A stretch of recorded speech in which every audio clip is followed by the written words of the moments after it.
السلام علیکم۔ ہماری آج کی ویڈیو کا ٹاپک ہے امام خمینی کی زندگی کا مختصر تعارف۔ ویڈیو شروع کرنے سے پہلے آپ ہمارے چینل کو سبسکرائب کر لیں اور بیل آئیکن ضرور دبائیں تاکہ ہماری ویڈیو آپ تک سب سے پہلے پہنچے۔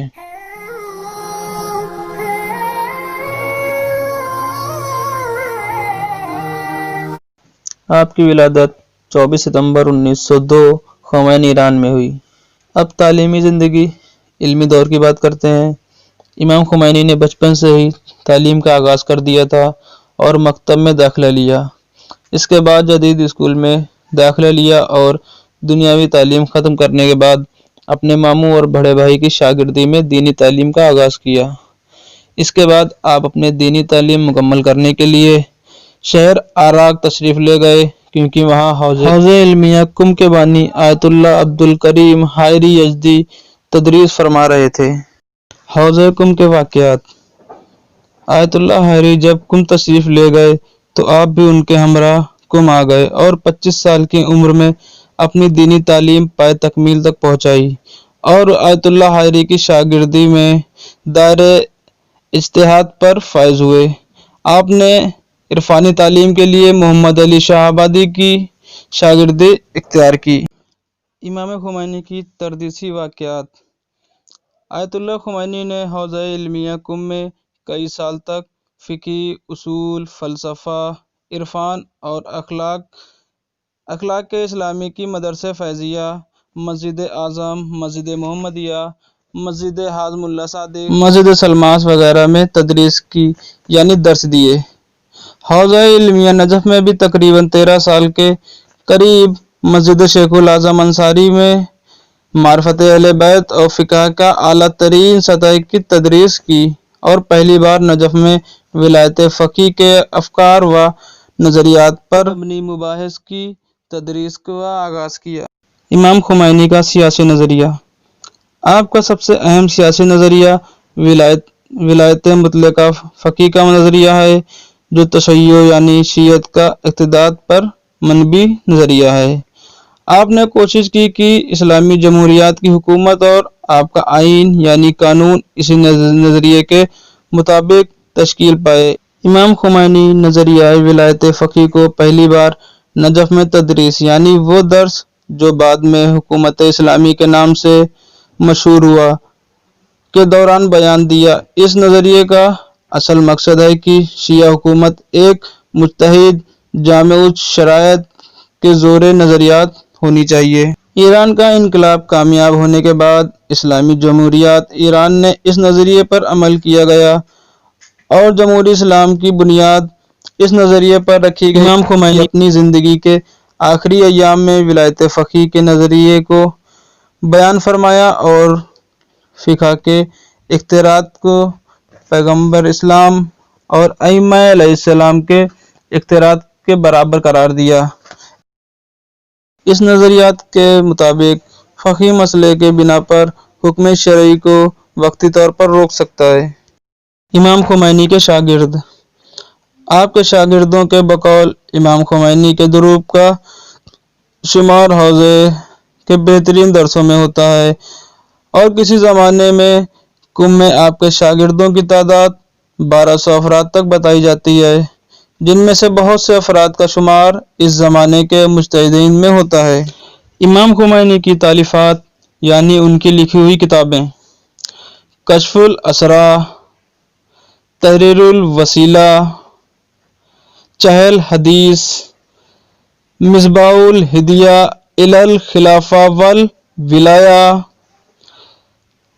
کتاب الطہارہ، کتاب البیع، ولایت فقیہ وغیرہ۔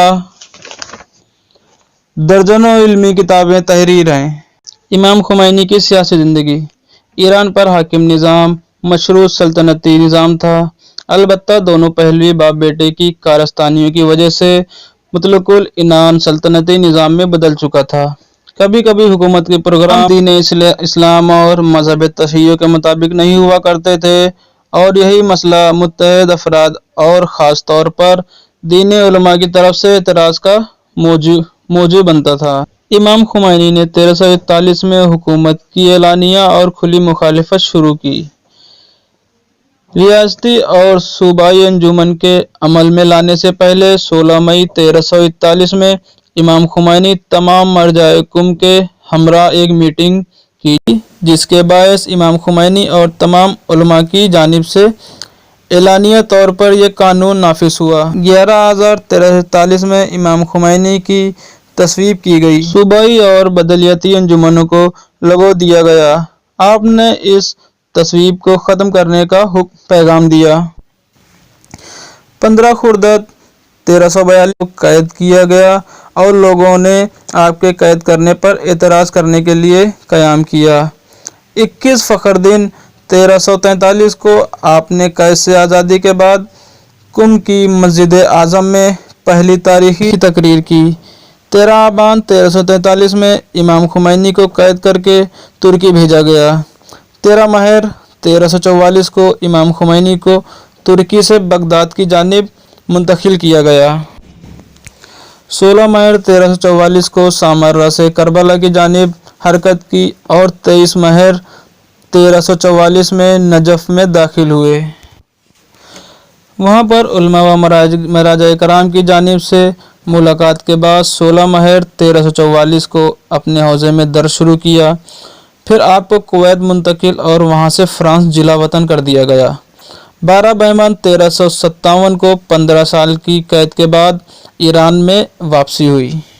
اسلامی انقلاب کی کامیابی 1357 ہجری ایران میں اسلامی انقلاب کامیاب ہوا اور 22 بہمن کو شاہی حکومت کو شکست ہوئی اور کچھ مہینوں کے بعد 1358 کے پہلے مہینے میں جمہوری اسلام کے نظام نافذ ہوا۔ کچھ عرصے قانون اساسی کو جاری کرنے اور اپنا رہبر انتخاب کرنے کے لیے لوگوں نے ووٹ ڈالے۔ اس نظام کو اجرا کرنے کے لیے امام خمینی جمہوری اسلام کے رہبر کے طور پر انتخاب کیے گئے۔ خرداد 1368 یعنی آپ کی زندگی کے آخری ایام تک اس نظام کی رہبری آپ کے کندھوں پر رہی۔ نظام اسلامی جمہوریت ایران کی تربیت، ایران کی تثبیت، قانون اساسی کی شروعات، داخلی مشکلات سے مقابلہ، ایران اور عراق کی 8 سال جنگ کی فرماندہی، عراق کی جانب سے صلح کو قبول کرنا، قانون اساسی کی اصلاح امام کی 10 سال قیادت کے اہم ترین کاموں میں سے تھے۔ یوم قدس کا تاریخی دن انقلاب کی کامیابی کے کچھ مہینوں بعد مرداد 1358 ہجری ماہ رمضان 1399 ہجری میں امام خمینی نے ہر سال ماہ رمضان کے آخری جمعے کے روز قدس کا عنوان دیا اور اعلان کیا کہ دنیا کے تمام مسلمان لوگوں کے قانونی حقوق کی خاطر جلسہ جلوس منعقد کریں۔ اس دن کے بعد ہر سال ماہ رمضان کے آخری جمعے کو ایران اور دوسرے مخالف مملکت میں یہ دن منایا جاتا ہے۔ امام خمینی کا سلمان رشدی کے خلاف تاریخی فتویٰ 1988 یعنی 1367 میں سلمان رشدی ملعون نے آیات شیطانی کے نام سے کتاب نشر کی۔ اکثر مسلمانوں کے اعتقاد کے مطابق اس کتاب میں پیغمبر اسلام صلی اللہ علیہ وسلم کی توہین کی گئی۔ بہمن 1367 میں امام خمینی نے اس کتاب کے مؤلف کو پیغمبر اسلام صلی اللہ علیہ وسلم کی توہین کرنے کی وجہ سے سزائے موت کا حکم دیا۔ کچھ عرصے کے بعد کسی نے کہا اگر اس کتاب کا مؤلف توبہ کرے تو اس کا قتل کا حکم ختم کر دیا جائے گا، لیکن آیت اللہ خمینی نے اس کے جواب میں کہا کہ سلمان رشدی اگر توبہ بھی کر لے اور اپنے زمانے کے پرہیزگاروں میں ہو جائے تب بھی اس کا حکم تبدیل نہیں ہوگا۔ امام خمینی کی وفات آپ نے پوری عمر بہت سادگی اور زاہدانہ زندگی گزاری۔ مرضیت کے دور میں جب آپ نجف میں سکوتاً پذیر تھے اور اسی طرح آپ عمر کے آخری 10 سال جب آپ اسلامی جمہوریہ ایران کے قائد اور لیڈر تھے تب بھی آپ اپنے تہران کے ایک محلے جمران نے بہت ہی معمولی اور میسر گھر میں زندگی بسر کی۔ 4 جون 1989 کو معدے کے سرطان کی وجہ سے اپنے عاشقوں کو سوگوار چھوڑ اپنے خالق حقیق سے جا ملے۔ تمام مسلمان اور خاص طور پر شیعہ آپ کو والہانہ طور پر چاہتے تھے۔ آپ کے جنازے میں 1 کروڑ افراد نے شرکت کی، جو اب تک کا پوری دنیا میں سب سے بڑا جنازہ تھا۔